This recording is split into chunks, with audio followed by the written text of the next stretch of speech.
ইফালে ভিক্টৰাছৰ সন্দৰ্ভত চৰ্চা চলি থকাৰ মাজতে পোহৰলৈ আহিছে আন এক তথ্য। পূৰ্বতে ৰেল বিভাগত সংঘটিত দুৰ্নীতিৰ তথ্য উদঙাই দিছিল ভিক্টৰৰ পিতৃয়ে। ৰেল বিভাগৰ 158 কোটি টকাৰ কেলেংকাৰী তথ্য উদঙাই দিছিল পিতৃ কুমুদ দাসে। কিন্তু ইয়াৰ মাজতে ৰহস্যজনকভাৱে মৃত্যু হৈছিল পিতৃ কুমুদ দাসৰ। 2020 চনৰ 27 আগষ্টত কামাখ্যা ষ্টেচনত উদ্ধাৰ হৈছিল কুমুদ দাসৰ মৃতদেহ। কুমুদ দাসৰ মৃত্যুক পৰিকল্পিত হত্যাকাণ্ড বুলি অভিযোগ কৰিছিল পৰিয়ালে। উল্লেখযোগ্য যে উত্তৰ পূব ৰেলৱে 157 কোটি টকাৰ খেলিমেলি সন্দৰ্ভত 6জন বিষয়াৰ বিৰুদ্ধে ৰুজু হৈছিল গোচৰ আৰু 2014 পৰা 2018 চনৰ ভিতৰত বিভাগটোত সংঘটিত হৈছিল এই খেলিমেলি। আৰু এই কথা যিটো পোহৰলৈ আহিছে ভিক্টৰ দাস যেতিয়া গ্ৰেপ্তাৰ কৰা হৈছে তেখেতৰ পিতৃ কুমুদ দাসে এনেধৰণৰ কিছু ৰেলৱে কেলেংকাৰী পোহৰলৈ আনিবলৈ চেষ্টা কৰিছিল আৰু ৰহস্যজনকভাৱে 2020 চনত তেখেতৰ মৃতদেহ উদ্ধাৰ কৰা গৈছিল।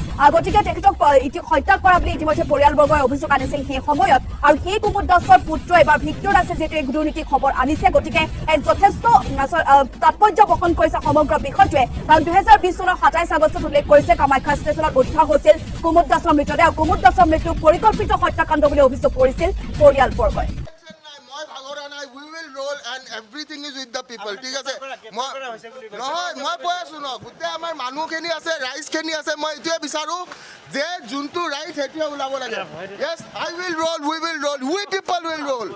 আৰু মই ভাগৰা নাই, মই এতিয়াও ভাগৰা নাই, মই নাভাগৰো। We will roll until last breath, guys. এই সেইটোৱেতো কথা ন কথা এতিয়া let's do it, we will roll. আপোনাৰ ভিত্তিহীন বুলি কৈছে সেইটোৱেতো ডাঙৰ কথা ন ভিত্তিহীন নহয় সেইকাৰণেতো আছো মই একো টেনচন নাই মই ভাগৰা নাই we will roll and everything is with the people ঠিক আছে নহয় মই কৈ আছো ন গোটেই আমাৰ মানুহখিনি আছে ৰাইজখিনি আছে। মই এইটোৱে বিচাৰো যে যোনটো ৰাইট সেইটোৱে ওলাব লাগে।